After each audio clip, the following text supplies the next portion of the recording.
자, 이 누가복음이 지금 이게 누구를 향해서 이것이 누가복음을 지금 기록하는 거냐? 3절 말씀 알아봤더니 데오빌로에게. 누가복음을 누구에게 썼다고요? 데오빌로에게 썼다고요. 데오는 하나님이라는 거죠. 하나님. 필로, 친구. 하나님의 친구.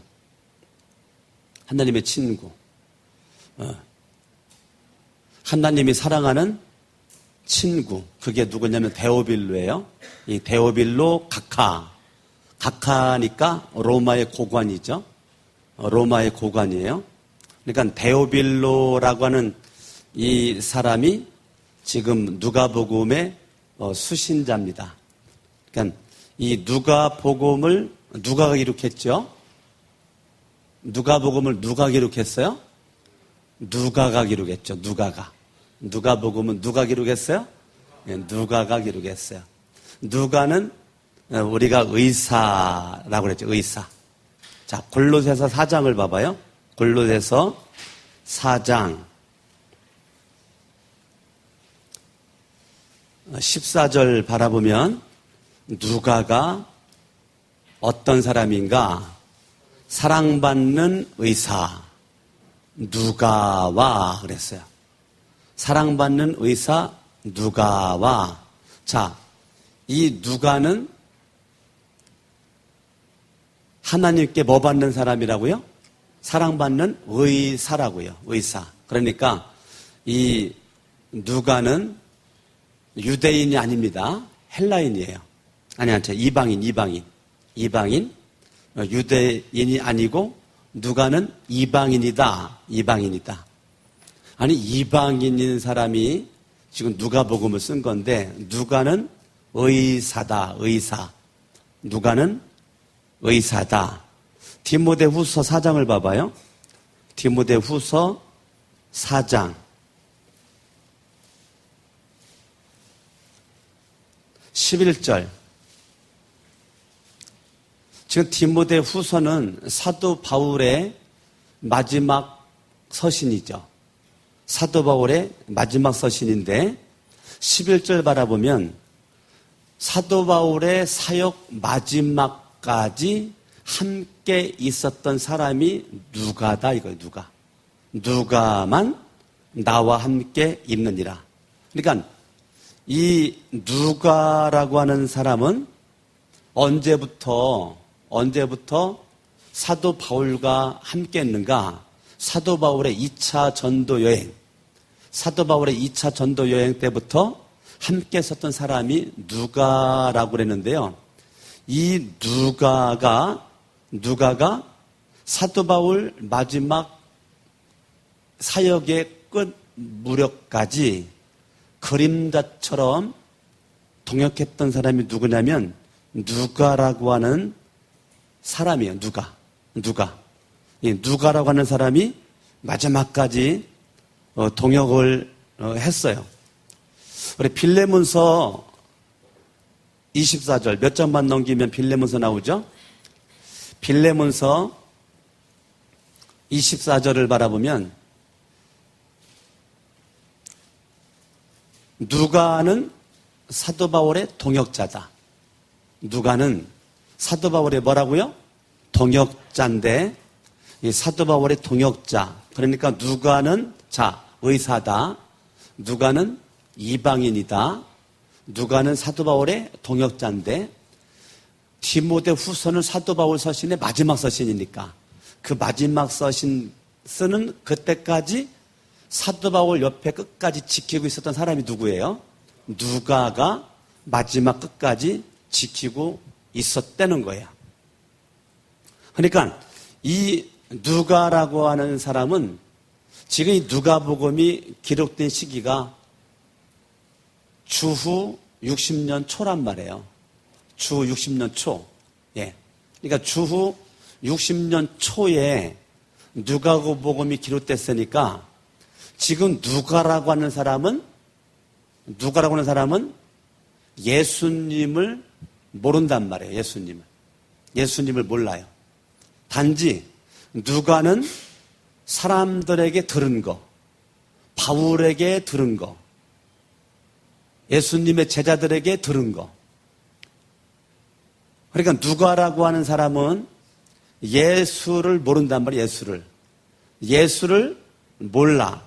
예수를 모르는 모습과 있었던 이 누가가 직접 목격한 사람이 아니에요. 누가는 간접적으로 경험한 사람이에요. 간접적으로. 예. 사도 바울을 통해서, 베드로를 통해서, 제자들을 통해서, 다른 많은 예수님의 목격자들을 통해서 그냥 들은 거란 말이에요. 그래서 누가복음 1장 2절은 이렇게 나왔죠.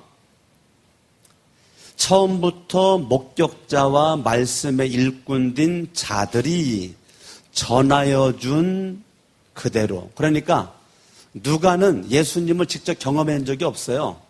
예수님을 경험한 적이 없고, 누가라고 하는 사람은 많은 예수님을 경험했었던 그 사람들이 누가에게 알려준 것, 전하여 준 그대로 내력을 저술하려고 부출된 사람들이 많이 있었는데, 그 많이 있었던 사람들 가운데서 이 누가가 3절, 그 모든 일을 근원부터 자세히 미루어 살핀 나도. 그러니까 많은 사람들이 전해 들은 그것을 저술하려고 했었던 사람 가운데 한 명이 누가라는 거예요.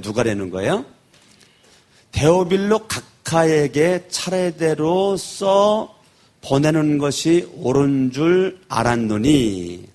그러니까 데오빌로 각하, 로마 보관에게 차례대로 써 보내는 것이 옳은 줄 알았다니, 차례대로, 순서대로, 역사적으로 그렇게 써내려 가기를 지금 원한다는 거예요. 그러니까 누가가 누가복음을 기록할 때에 이 누가는 연구가죠. 누가는 일단 글 쓰는 사람이에요. 누가는 의사하면서도 연구가고 글 쓰는 저자입니다. 그리고 이 누가라고 하는 사람은 예수 그리스도를 직접 경험은 못했지만 예수님을 알게 되고 예수님께 사랑받는 사람, 사도 바울에게 인정받는 사람, 존경받는 모습으로 사도 바울의 선교사에게 어깨를 나란히 했었던 사람이니까 이 복음적 세계관을 함께 바울과 공유했던 사람이에요. 그러니까 누가라고 하는 이 사람이 함께 그렇게 공유했던 사람. 제가 알고 있는 한의사가 있거든요. 한의사. 제가 알고 있는 그 한의사는 집사님인데, 그 집사님은 항상 그 진맥을 하는 그 자기 책상 앞에 침대가 있거든요. 그 침대에서 이제 진맥을 하고 이렇게 사람들을, 손님을 맞이하는데, 항상 그 책상에는 성경책이 펴져 있어. 그리고 성경을 연구하는 연구서적들이 그냥 쫙 놔져 있어. 책상만 딱 바라보면 완전 신학생이고, 이건 전사님이고, 이건 완전 목사님이야. 책상만 바라보면. 그 뒤에 책꽂이가 나가 있는데, 그 책꽂이의 모든 책들이 기독교 서적이야. 의술 서적이 있는 게 아니고. 근데 이 한의사는요, 사람들이 오면 진맥을 짚으면서 계속 하나님 얘기만 해. 계속 사람을 만나고 진맥을 짚고 어디가 좀 안 좋은 것 같은 하면서 계속 예수님 얘기를 해. 예. 그리고 예수를 믿는 사람들에게 맞게 대화를 하고, 목사님이 가면 목사님이 맞게 대화를 하고, 그러니까 불신자를 만나면 불신자에 맞게 대화를 하는데 계속 자기가 한의사라고 그래가지고요, 그냥 사람 진맥 잡고 그냥 어디 아프니까 치료만 하고 뭐 이런 거만 침만 놓고 뭐 이런 것만 하는 것이 아니라, 이 사람의 목적은 한의 기술을 통해서 이 사람에게 어떻게 하면 예수님을 전할 것인가에 관심이 있어요. 예, 자기가 한의사를 하는 것은 돈 벌기 위함, 먹고 살기 위함이 아니고, 한의사가 하도 잘 돼가지고 그 간호사들도 뭐 5명이가 6명이나 돼.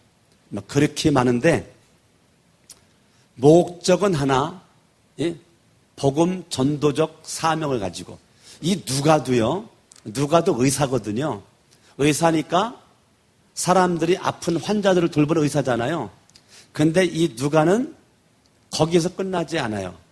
이 사도 바울과 함께 의사이면서도 선교 여행을 함께 다니면서 움직이면서 사람들을 사도 바울은 복음 전하고 누가는 또 사람들에게 또 그의 의사로서의 사명을 감당하는데 중요한 건 그 복음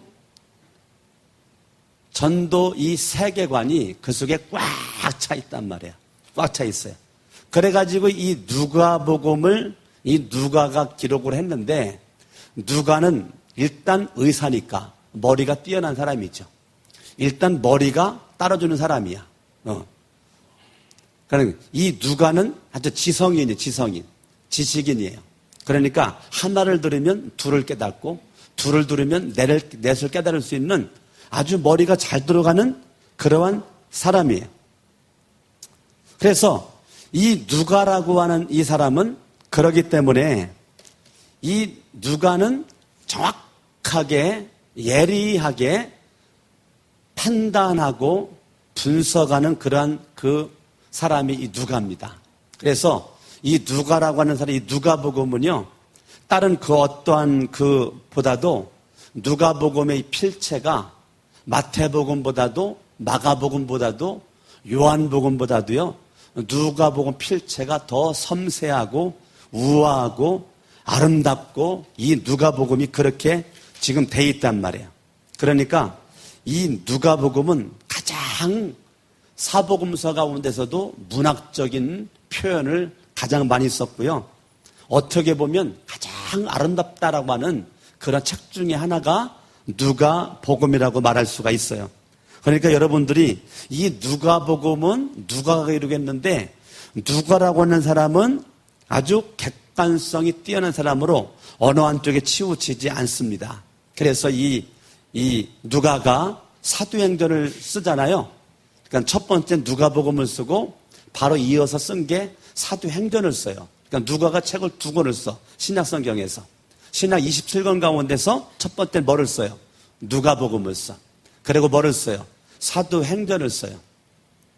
근데 이 누가복음에서도 성령 얘기를 많이 했지만 사도행전은 전체가 성령에 대해서 얘기하잖아요. 기도와 성령, 선교에 대해서 얘기를 하는 거예요.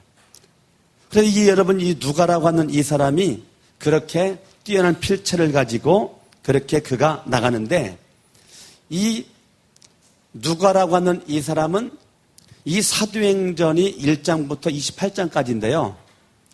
1장부터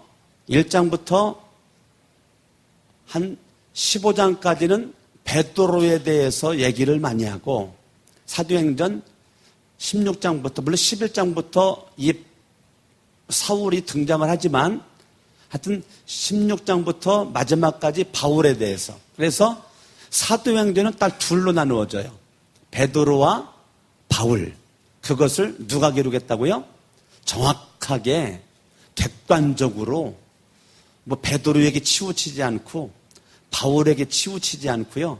아주 객관적으로 그러니까 이 누가는 베드로보다도 바울의 영향을 더 많이 받은 사람이거든요. 근데 베드로와 바울은 약간의 알력이 있어요. 영적 알력.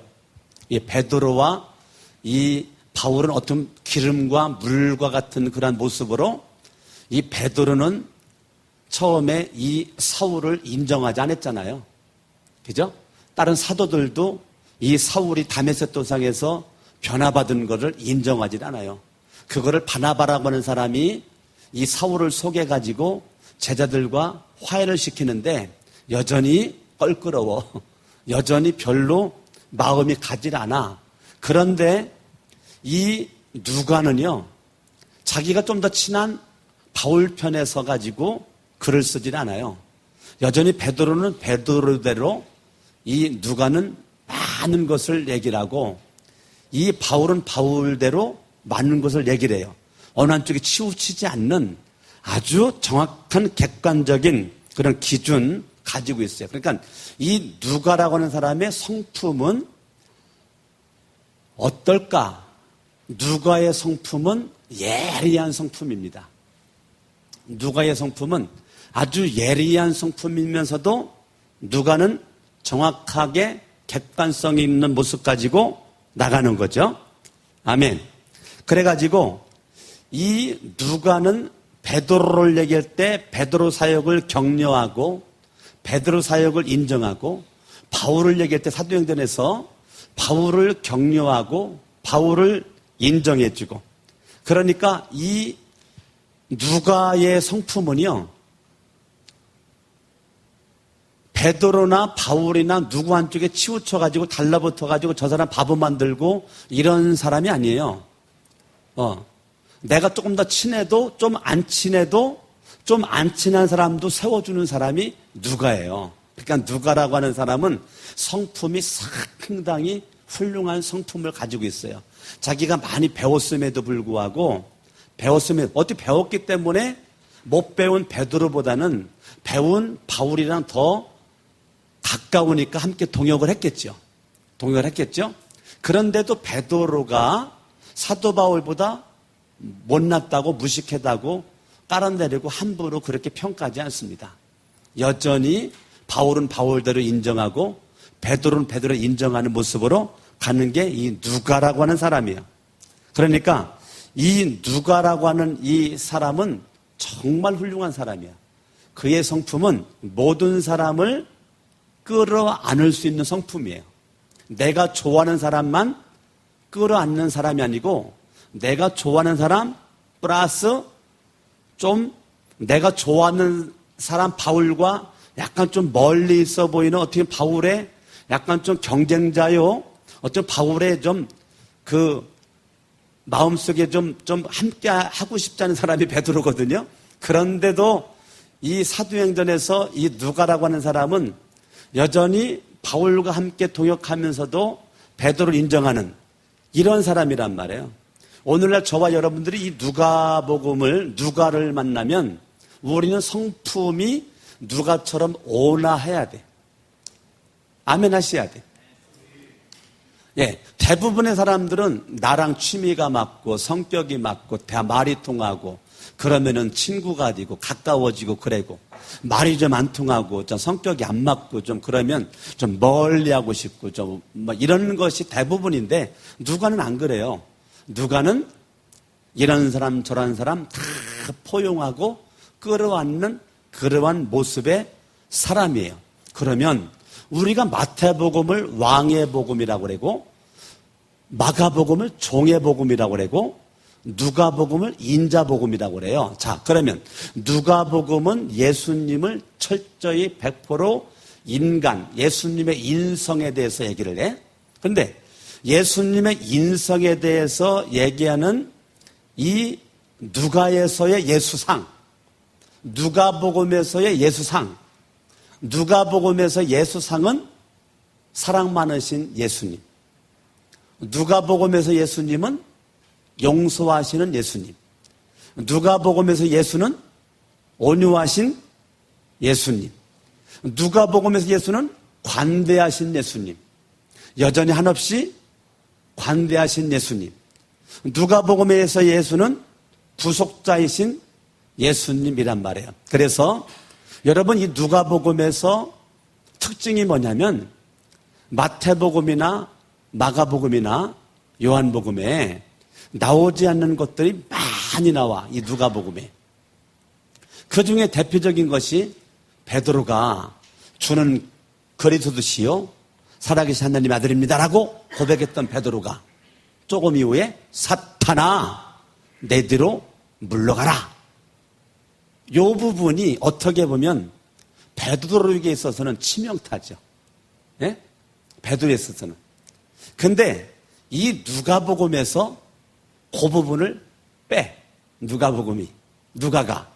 누가복음에서 누가가 누가복음을 기록할 때 마태복음 16장 요 얘기가 안 나와. 이 누가복음에는. 마가복음 8장 33절 똑같이 나오거든요. 마태복음 16장의 이야기와 마가복음 8장의 이야기에서 마태도 베드로에 대해서, 마가도 베드로에 대해서 얘기를 했는데 누가복음은 그 부분을 거론하지 않아. 왜? 그 부분 거론하면 베드로가 비참해지거든. 이해돼요? 예. 그 부분을 얘기하면 이 베드로의 단점이거든. 베드로의 단점. 그 베드로의 단점을 굳이 누가는 얘기하고 싶지 않은 거예요. 예, 누가는. 그래가지고 마태복음에 기록된 거로, 마가복음에 기록된 거로 그냥 누가는 그대로만 두고, 이 누가는 이 마태복음이 기록한 이후 10년 이후에 기록한 게 누가복음이거든요.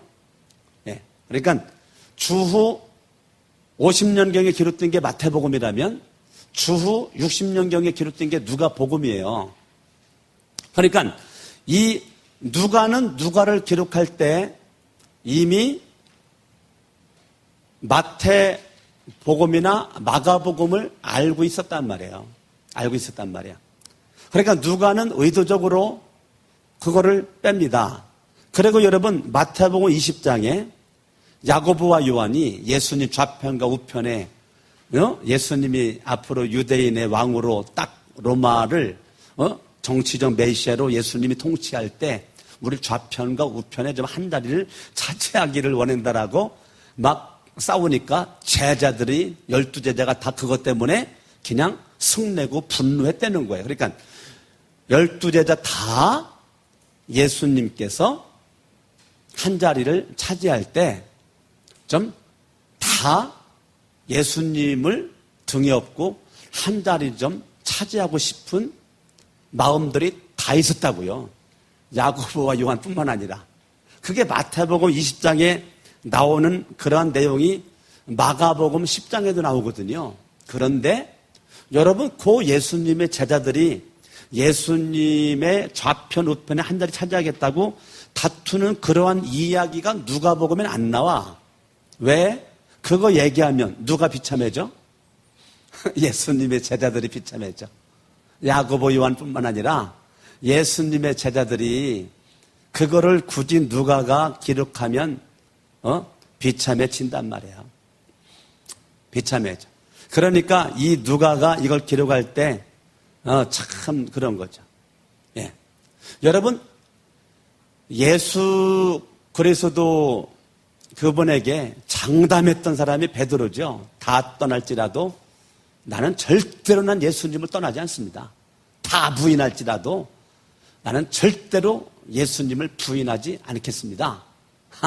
지금 예수님의 수제자라고 하는 이 예수님의 제자 베드로가 마태복음 26장에서 지금 얼마나 떵떵거리고 장담을 하고 있는 내용이 마태복음 26장에 나온단 말이에요. 그런데 그 똑같은 것이 마가복음 14장에 나와. 여전히 베드로가 막 장담하고 다 예수님을 떠나고 버리고 하른달지라도 나만큼은 예수님 곁에 꼭 붙어 있어가지고 함께했습니다. 그랬었던 베드로가 조만간에 예수님을 조금만 계집아의 아이 앞에서 인생의 죽음이 두려워서 부인하고 예수님을 모른다고 그러고 부인하고 그러고서 쓸쓸하게 그냥 있는 그러한 모습이 나와. 근데 누가복음에서는 그걸 빼. 네? 그걸 빼. 그러니까 누가복음에서 지금 의도적으로 이 누가가 누가복음을 기록할 때 사람들의 좀 창피한 이야기, 좀 드러내기 좀 부끄러운 이야기, 이런 거를 누가는 감춰버려. 굳이 말하지 않아요. 그거 감춰버려. 그래서 이 누가의 성품 자체가 아주 온화한 성품, 온유한 성품. 어떻게 보면 예수님을 직접 경험한 사람은 아니지만 예수님을 많이 닮은 사람이 누가다. 그래서 그 예수님의 그리고 또 자기가 이방인이잖아요. 자기는 유대인이 아니야. 그러니까 이방인의 관점에서 유대인들만 구원받고 유대인들만 선민이고 유대인들만 하나님의 그냥 권속이고 이러는 것이 아니고 내가 이방인인데 이방인은 나도 예수를 믿고 구원받았다. 그러니까 구속자이신 예수는 유대인들만이 아니라 이방인 나까지도 용서하고 사랑하는 예수님이라고 하는 그러한 그 뱃속 깊이까지 내려앉아 있는 이 누가의 그 모습이란 말이에요. 그러니까 엄청난 주님의 사랑과 은혜와 긍휼과 용서를 받은 누가가 펜을 잡았을 때에 사람들의 허물을 가능하면 감추고 들추지 않았다는 거예요. 이제 간단하죠. 여러분들 어떻게 살아야 돼요? 어떻게 살아야 돼? 오늘날 사람들은 사람들의 허물을 그냥 들추고 까발리고 드러내고 뭐 그렇게 해갖고 내가 높아지는 거라고 착각을 하는데, 우리는 누가복음을 우리가 여러분들이 읽었잖아요. 읽으면서 여러분들이 많은 걸 느꼈을 거예요. 누가복음을 읽으면서 여러분들이 이 참 누가복음에서 다가오는 영적인 느낌이 여러분에게 있었을 거야. 그래서 이 누가복음 이거는 정말로 이 예수님에 대해서 사랑 많으신 예수님, 온유하신 예수님, 자비가 많으신 예수님, 긍휼이 풍성하신 예수님, 여전히 관대하신 예수님, 구속되신 예수님, 이거를 지금 우리에게 말해주고 싶은 것이 이 누가복음이란 말이에요. 할렐루야. 아멘. 그러니까 여러분, 이 누가복음은 그렇게 돼 있어요. 그러면서도 누가복음은 또 거기서만 끝나진 않아요. 예루살렘 교회가 교회의 역할을 감당하지 못하는 것을 예리한 필체로 그냥 책망을 합니다. 사도행전 1장 8절에 오직 성령이 너희에게 임하시면 너희가 권능을 받고 예루살렘과 온 유대와 사마리아와 땅끝까지 이르러 내 증인들이라. 마태복음 28장에 예수 그리스도의 마지막 지상 대명령이 있는데, 어찌하여 예루살렘 교회가 너희들끼리만 배만 부르고 너희들끼리만 비대해져 가지고 어찌하여 이방 선교에 그렇게 등한시하고 있느냐라고 누가는요 예리하게 예루살렘 교회를 그냥 한 방 먹입니다. 그렇게 온유하면서도 예루살렘 교회가 교회로서의 역할을 감당하지 못하는 것에 대해서 누가는 어찌하여 이방 선교에 관심을 가져야 될 이 예루살렘 교회가 이방 선교에 관심을 가지지 않고 이렇게 있느냐? 어떻게 예수님의 12제자, 예수님의 제자들에게도 지금 이 누가는 질책을 합니다. 너희들의 선생이라고 하는 예수 그리스도의 제자라고 하는 너희들이 다른 사람은 둘째치고 너희들이 그렇게 살면 되겠냐? 예루살렘 교회요 이방 선교에 관심을 가져라. 제자들 너희들이 언제까지 유대인들에게만 관심을 갖고 있을래? 지금 이 누가는요 예수님의 제자들도 마음에 안 들어. 왜? 이방인에 관심이 없어요. 유대인들에게만 관심이 있어. 자기들이 유대인이라고. 그러니까 예수님의 제자들도 이 누가가 바라볼 때는 마음에 안 들으니까, 자기는 이방인이잖아요. 이방인의 눈으로 바라볼 때 이 제자들이 마음에 안 드는 거야. 자기들이 유대인이라 그래가지고요 이방인들에 대한 것을 등한시하고 있으니까 그것에 대해서 지금 이 책망을 하는 게 사도행전 10장에 지금 나오는 고넬료라고 하는 이 사람이 이방인이란 말이에요. 근데 그 고넬료에게 가는 거를 베드로가 싫어하고 있는 거, 그게 지금 아주 그냥 매끄럽고 아주 화려한 필체와 문체로 이게 지금 한 방 먹이는 거야. 지금 사도행전 10장에서 이 고넬료를 베드로가 불결하다고 그래가지고 베드로가 내치는 거를 갖다가 지금 예수님의 제자들을 한 방 먹이는 거야. 지금 누가가 예루살렘 교회나 제자들이나 이방인들에게 관심이 없이 유대인들에게만 관심 있는 모습에 대해서 너희들이 지금 그렇게 되면 안 된다라고 하는 거죠. 아멘? 예. 그래서 저와 여러분들이 이 누가가 예루살렘 교회로서 역할을 감당하지 못하니까 진짜 주님의 마지막 지상 명령의 사역을 감당하는 모습으로 등장하는 게 안디옥 교회야. 안디옥 교회.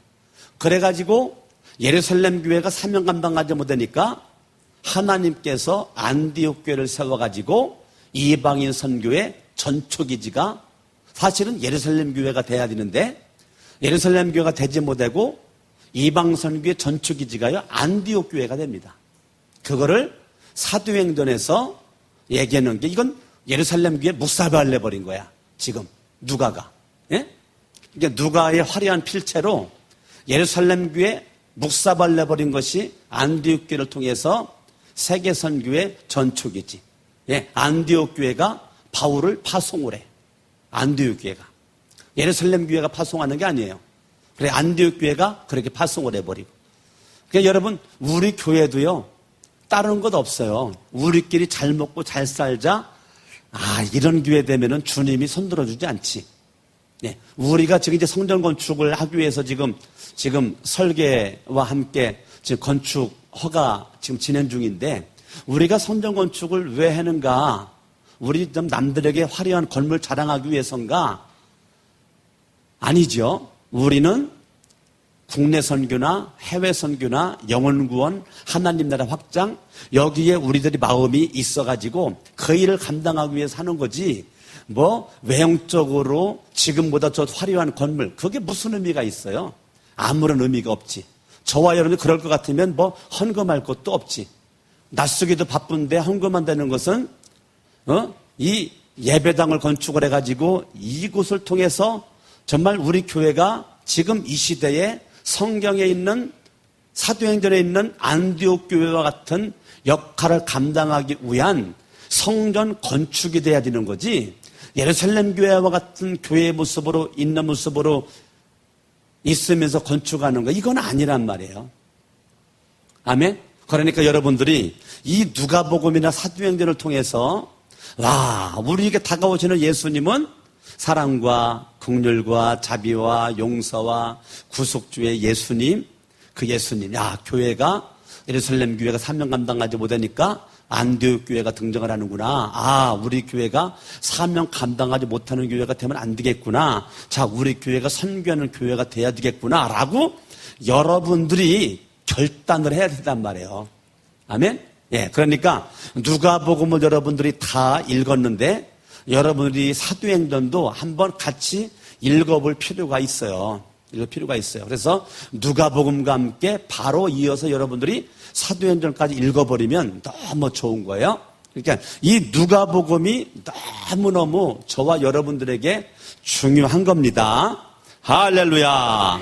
따라합니다. 우리 교회 선교하는 교회. 아멘. 우리 교회는 선교하는 교회가 돼야지 묶여있는 교회, 멈춰있는 교회 되면 안 되는 거예요. 여러분들이 지금 누가복음을 공부하고 우리 교회가 이 누가복음 지금 공부를 한 80여 명이 하는 것 같은데 보니까 많이 해. 이 누가복음 공부를 우리 교회가 이렇게 한 70, 80여 명이 공부를 한다는 것은 대단한 겁니다. 동시에 그냥 이렇게 이 누가복음 공부를 통해서 우리가 정말 하나님 앞에 나갈 때 이 마태복음부터 이제 공부하고 이제 다음 주는 이제 요한복음을 공부하잖아요. 이제 요한계시록까지 신약성경을 이제 다 공부할 터인데 이게 대단한 거죠. 우리가 그냥 매주마다 한 챕터씩 차차 우리가 해결해 나간다. 이거 대단한 거잖아요. 할렐루야. 아멘. 그러니까 저와 여러분들이 하여튼 이 누가복음 다 읽어왔죠? 예? 예, 누가복음을 다 읽어봤어야 돼. 그러니까 이 누가가 자기가 이방인이잖아요. 자, 누가복음을 기록하는 것이 첫 번째는 그 3절의 데오빌로 각하가 예수님을 당신이 누가복음을 기록한 목적이 뭐냐 이거 목적. 누가복음을 기록한 목적은 데오빌로 각하가 이 누가복음을 통해서 사도행전도 데오빌로에게 쓴 거거든요. 그러니까 누가복음이나 사도행전이나 데오빌로에게 썼어요. 더 나가서 저와 여러분들에게 썼어요. 자, 그러면 이 누가복음을 기록하는 것은 데오빌로가 예수님을 잘 믿을 수 있도록 그리고 누가복음이나 사도행전을 기록하는 것은 왜 기록했는가? 첫 번째는 데오빌로가 예수님을 잘 믿고 살기를 원해가지고 기록했고, 두 번째는 예수님 믿은 거로 끝나지 않고 선교적 명령, 선교적 하나님의 말씀의 계명, 그 하나님의 말씀의 계명에 순종하기를 원하는 모습 가지고 누가복음을 기록을 했단 말이에요. 그러니까 이 누가복음을 읽었으면, 사도행전을 읽었으면, 누가복음을 공부했으면, 사도행전을 공부했으면 우리는 선교적 명령에 순종하는 사람이 돼야 된다는 거예요. 예, 그러니까 첫 번째, 누가복음 왜 기록했다고요? 데오빌로가 예수님 잘 믿기를 원해서. 두 번째는 이것을 통해서 선교적 명령에 헌신하기를 원해가지고.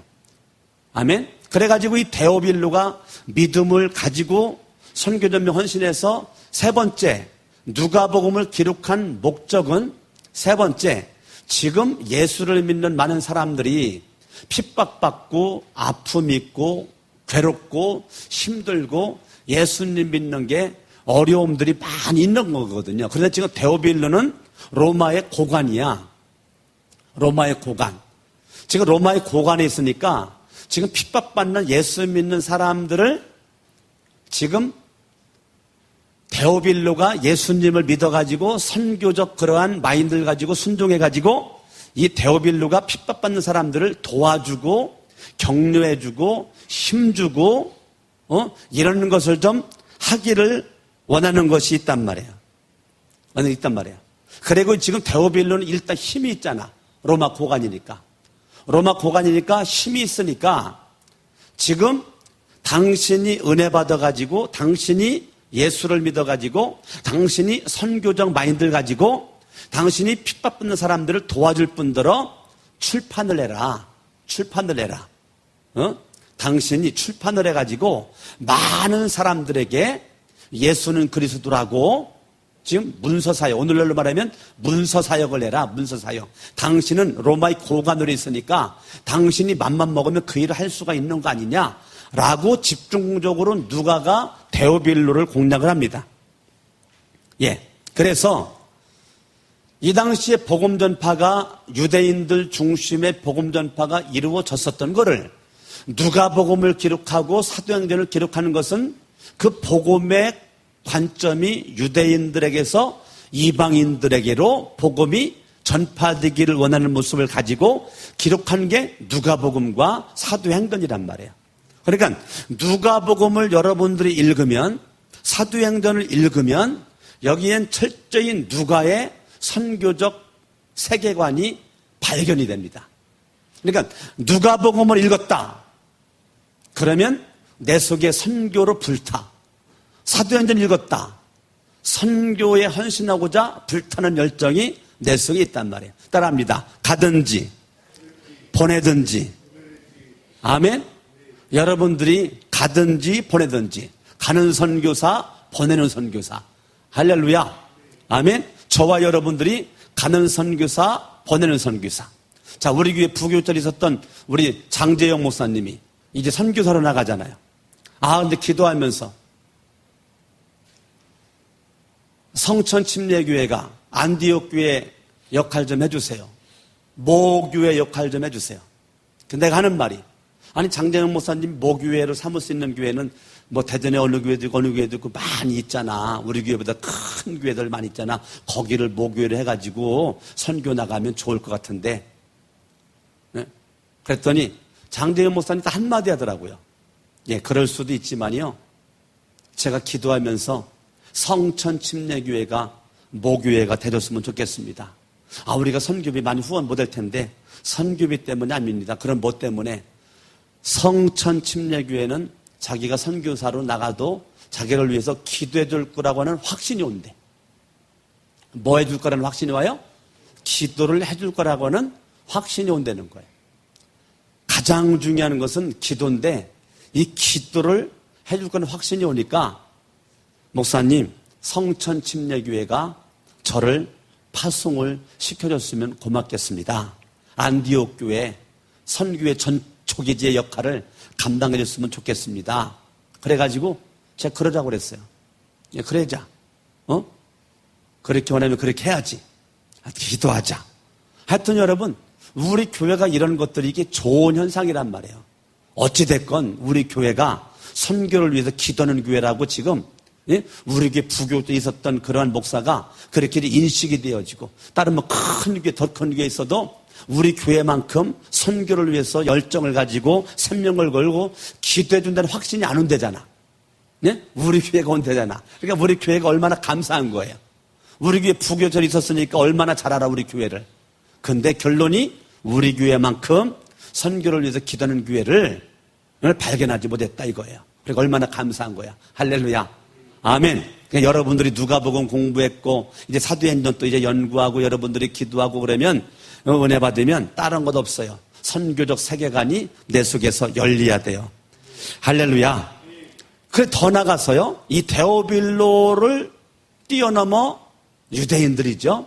유대인들을 뛰어넘어서 이방인들은 강석원 목사 여러분들까지 포함되는 거죠. 우리가 데오빌로처럼 예수를 믿고 선교적 세계관이 열려서 내가 예수를 확실히 믿어서 나보다 연약한 자들 격려하고 위로하고 핍박받는 자, 가난한 자, 힘든 자를 찾아가서 만나고 위로하고 격려하는 그 일을 감당을 해내는 거예요. 그래서 그 일을 해가지고 힘을 줘라. 용기를 줘라. 그리고 네가 있는 위치에서 네가 있는 역량을 가지고 복음을 전파를 해라. 그 말인 것이죠. 할렐루야. 그러니까 저와 여러분들이 이 하나님을 사랑하는 하나님의 친구 이 데오빌로에게 그렇게 지금 원했었던 이런 것들이 저와 여러분들에게 똑같이 그렇게 되고 있단 말이야. 자, 여러분 이 누가복음에서 1장으로 갑니다. 1장 68절. 1장 68절. 신약에서 처음으로 나오는 단어가 있는데 68절 찬송하리로다 주 이스라엘의 하나님이여 그 백성을 돌보사 속량하시며 다른 말로 구속입니다. 이것이 신약 성경에서 최초로 나오는 단어입니다. 이 누가복음 1장 68절에 속량, 구속. 자, 그러면 예수 그리스도는 죄로부터 나를 속량할 뿐, 예수님은 죄로부터 나를 구속하실 뿐. 신약 성경 최초로 나오는 단어가 속량, 구속. 이것이 누가복음 1장 68절에 나온단 말이에요. 68절에. 자, 2장 38절 읽어봐요. 시작. 마침 이때에 나와서 하나님께 감사하고 예루살렘의 속량을 바라는 모든 사람. 예루살렘의 속량 구속이죠. 구속이죠. 자, 21장 누가복음 21장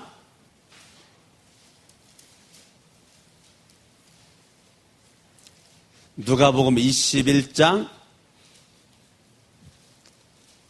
28절 읽어봐요. 시작. 이 일이 되기를 시작하거든 일어나 머리를 들라 너희 속량이 구속이 뭐 했다고요?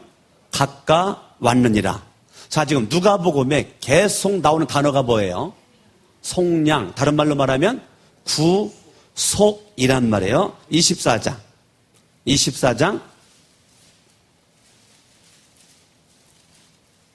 21절 읽습니다. 시작. 우리는 이 사람이 이스라엘을 속량할 자라고 바란노라.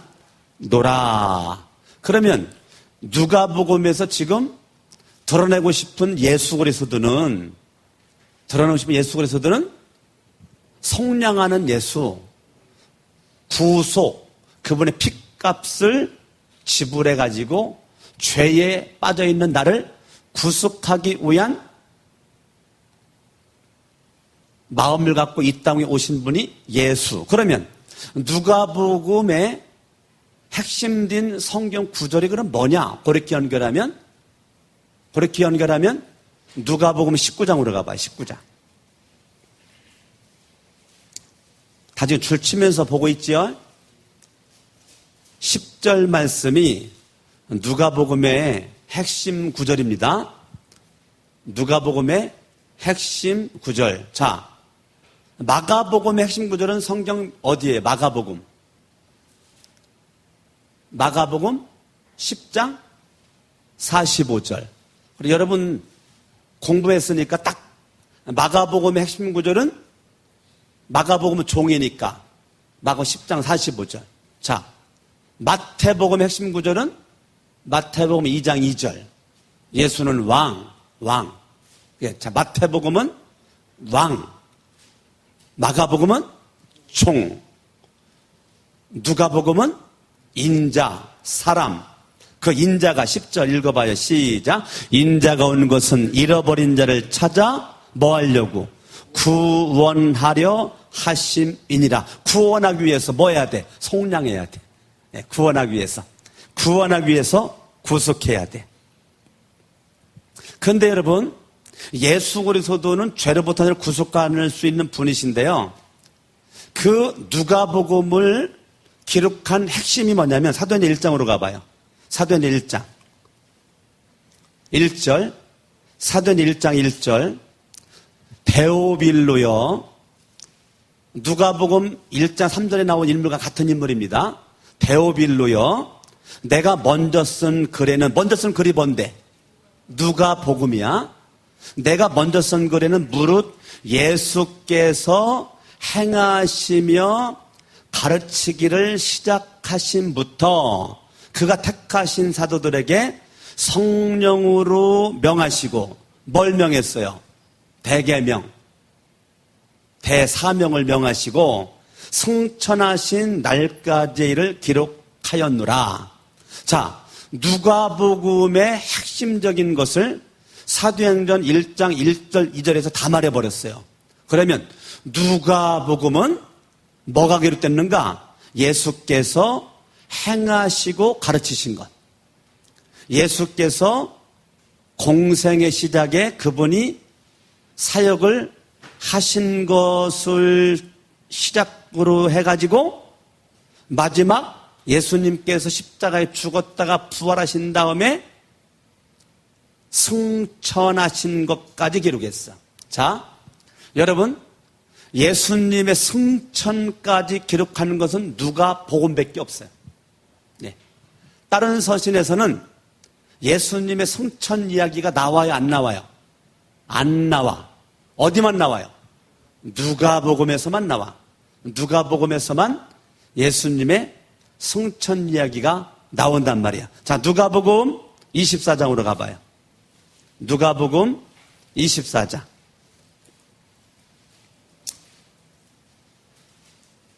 50절 예수께서 그들을 데리시고 50절 예수께서 그들을 데리고 베다니 앞까지 나가서 베다니라는 것은요 감람산을 가리키는 겁니다. 감람산. 베다니 무슨 산? 감람산 앞까지 나가서 손을 들어 그들에게 축복하시더니 축복하실 때 그들을 떠나 하늘로 올려지시니 지금 예수님의 승천을 얘기합니다. 자, 누가복음만 예수님의 뭐를 얘기한다? 승천을 얘기한다. 다른 서신에서는 승천 얘기가 안 나와요. 어디만 나와요?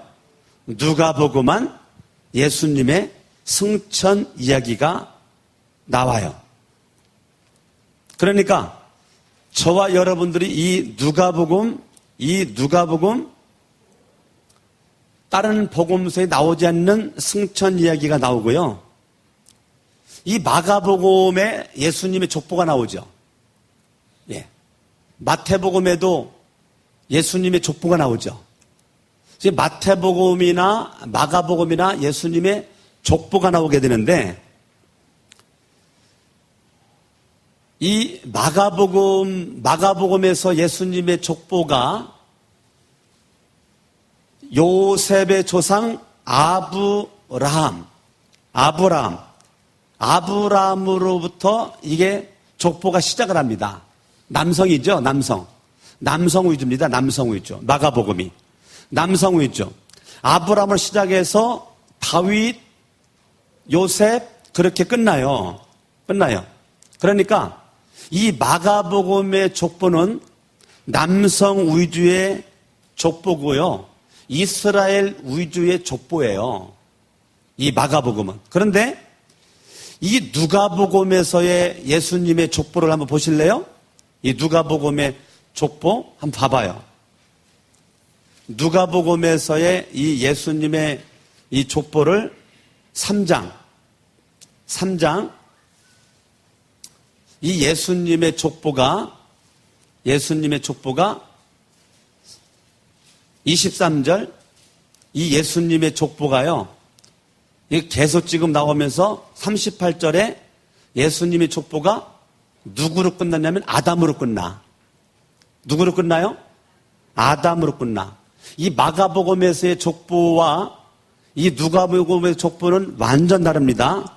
마가복음은 남성 위주, 이스라엘 위주의 족보를 얘기하고 있다면 이 누가복음에서의 족보는 아담으로 끝나. 그리고 마지막이 하나님이야.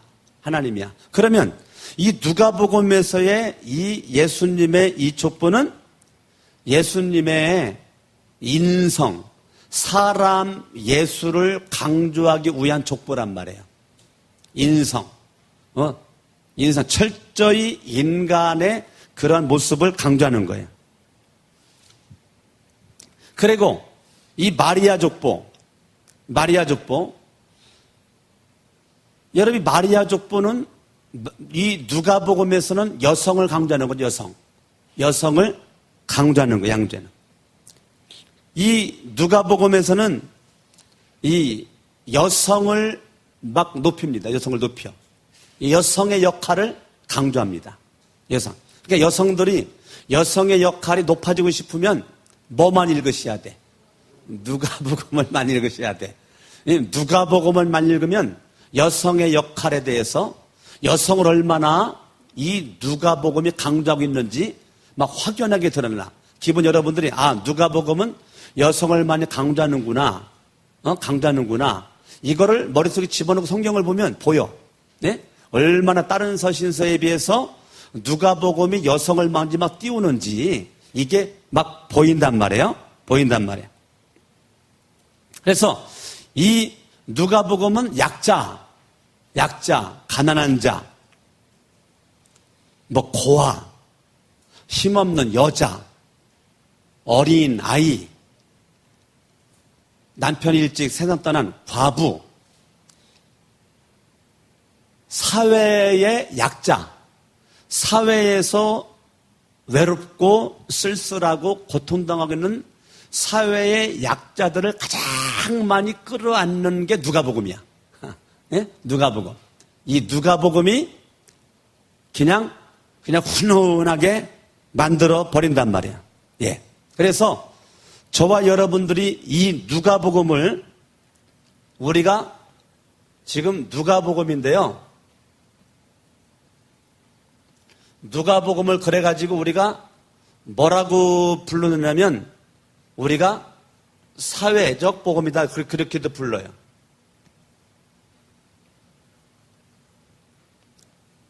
누가복음을 사회적 복음이다. 다른 말로 말하면 약자들, 불쌍한 사람들, 어려운 사람들, 이 사람들에 대한 모습으로 이 누가가 사랑으로 꽉 차 있어가지고 그 사람들에게 지금 복음을 전하고 있는 모습인 거란 말이에요. 그래서 예수님이 철저히 인성을 강조하는 그 사회적 복음이다. 그러면서도 예수 그리스도는 여성을 많이 강조했으니까 뭐라고 불러요? 여자복음이다. 여자복음. 뭐라고요? 여자복음이다. 이 누가복음은 사회적 복음이면서도 또한 여자복음이야. 여자복음. 그래가지고 1장부터 그냥 여자들이 그냥 등장하는데 마리아가 성령이 충만하고 엘리사벳이 성령이 충만하고 마리아가 복 있는 여자고 지금 계속 이 누가복음 1장에서 막 강조하는 게 남성을 강조하지 않아요. 여성을 막 강조합니다. 1장 34절 35절에 마리아가 성령의 임재 속에서 성령이 충만한데 이 마리아가 여성으로서 얼마나 훌륭한지 37절에 하나님의 모든 말씀은 능하지 못하심이 없나이다. 28절에 마리아에게 은혜를 받은 자여 평안할 지어다. 30절 내가 하나님께 은혜를 입었느니라. 여러분 이 마리아에 대해서 막 얼마나 지금 이렇게 자세하게 얘기하는지 몰라. 그리고 41절에 엘리사벳 여자죠. 엘리사벳이 성령이 충만해. 그러면서 그 42절에 마리아가 복 있고 마리아가 복 있는 여자다. 여러분 이 당시에 여자는 복 있는 게 아니야. 남자들이 복 있는 거예요. 이 당시의 문화는 남자가 복 있는 거야. 여자는 복 있지 않아요. 그런데 지금 누가복음 1장에 그렇게 천대받았던 숫자에도 포함되지 않았던 그 여성, 남자들만 숫자를 셨거든요. 여자를 인정하지 않았어요. 그러한 모습 가운데 지금 누가복음 1장에 얼마나 많이 지금 여자의 이 우대성에 대해서 여자에 대해서 지금 얘기를 하고 있는지 몰라요. 67절 사가랴가 성령이 충만합니다. 2장 25절 시므온이 성령이 충만해가지고 27절에 성령의 감동하심이 주어지게 됩니다. 아멘.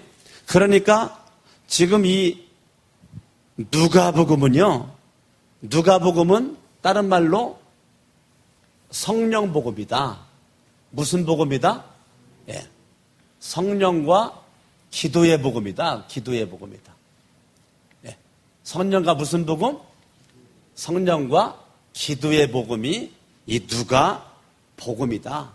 그래가지고 예수 그리스도가 지금 계속 성령 얘기하면서 당신 자신도 지금 누가복음 3장 21절에 침례받으시고 예수님이 기도하시니까 22절에 성령님의 임재 속에서 4장 1절에 예수님이 성령이 충만하고 4장 1절에 성령님의 이끌림을 받게 되고 4장 14절에 예수님이 성령이 충만하고 지금 계속 예수님 얘기하는데 무슨 얘기하고 있어요? 성령 얘기하고 있는 거예요. 예수님께서 그냥 성령이 그에게 막 역사하는 거. 그래서 사도행전 10장 38절도 하나님이 나사렛 예수에게 성령과 능력을 기름 붓듯 하셨음에 저가 나가 착한 일을 행하시고 선한 일을 행하시는데 마귀에게 눌린 모든 자를 고치셨으니 이는 하나님이 함께하였다. 그러니까 예수님을 얘기하는데 하나님이 예수님에게 성령과 능력을 기름 붓듯 하셨다. 그래가지고 이 누가복음에서는 이 누가복음을 사회적 복음, 여자 복음, 어린이 복음이라 어린이를 무지 강조해. 어린이 복음. 어린이나 여자나 이 당시에는요 다 우습게 봤던 그러한 인물들인데 지금 누가복음에서 여성을 높이고 어린이를 높여가지고 막 그리고 성령과 기도의 복음 그렇다는 거예요. 이렇게 지금 누가복음은 우리에게 지금 말하고 있고 이 유대인들을 뛰어넘어서 이방인들까지도 예수를 믿길 원한다 그래가지고 우주적 복음이다. 우주적 복음이다.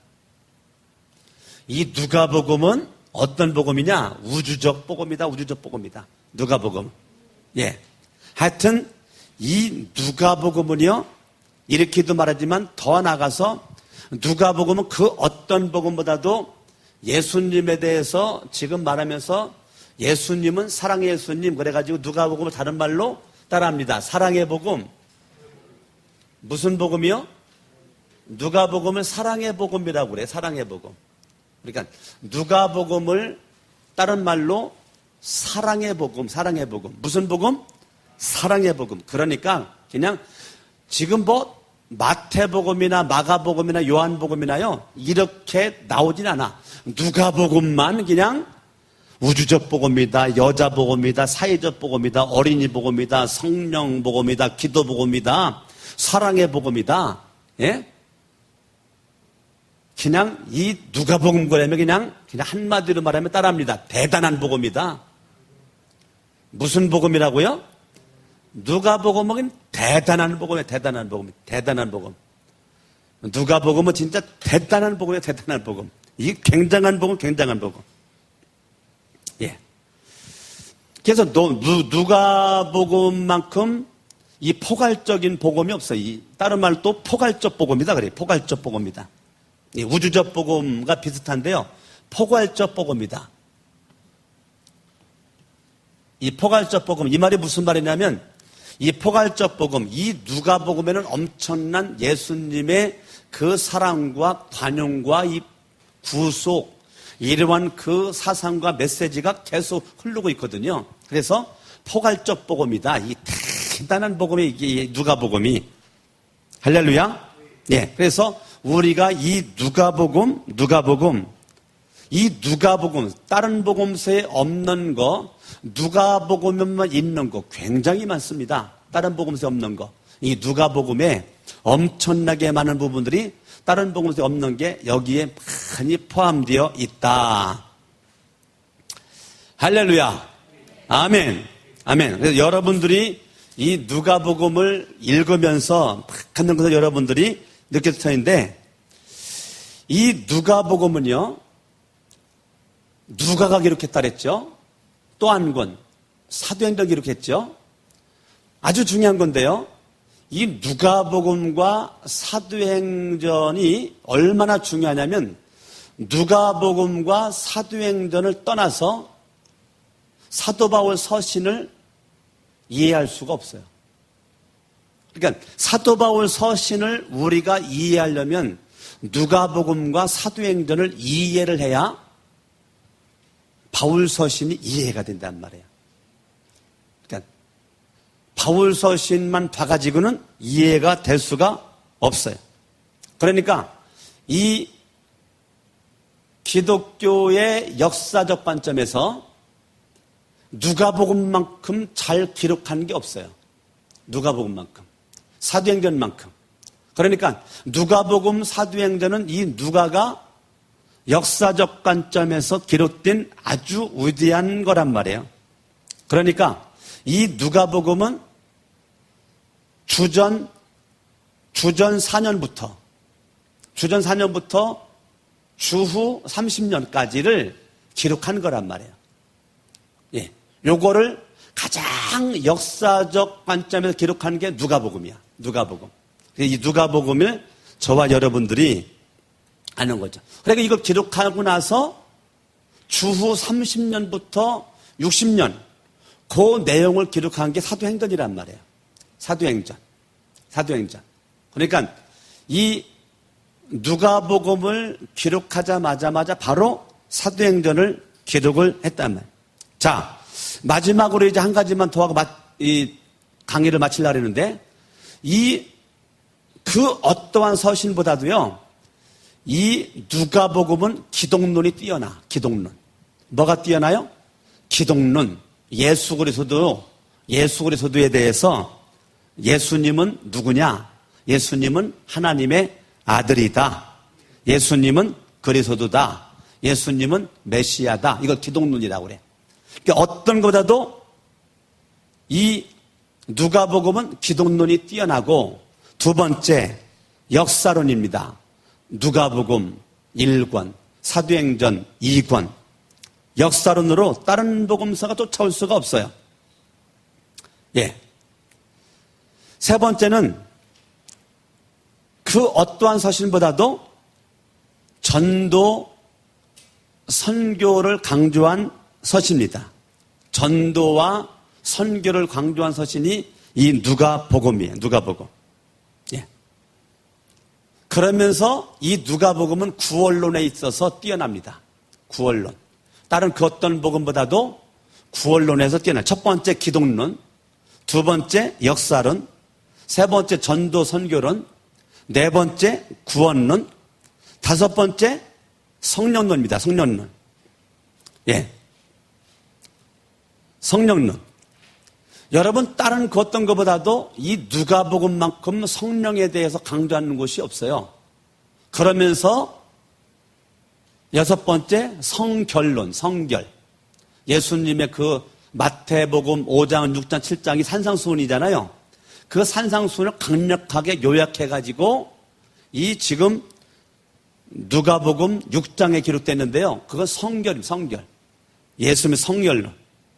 그러면서도 일곱 번째 사회복음론입니다. 사회복음론.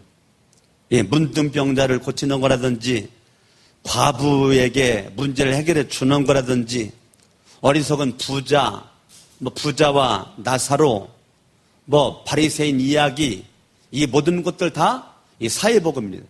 예. 세리를 사랑하고 아끼고, 안식일 날 예수님이 병 고치고, 이런 것들 다 사회복음입니다. 그리고 이 누가복음에는 여성우대론. 여덟 번째 여성우대론.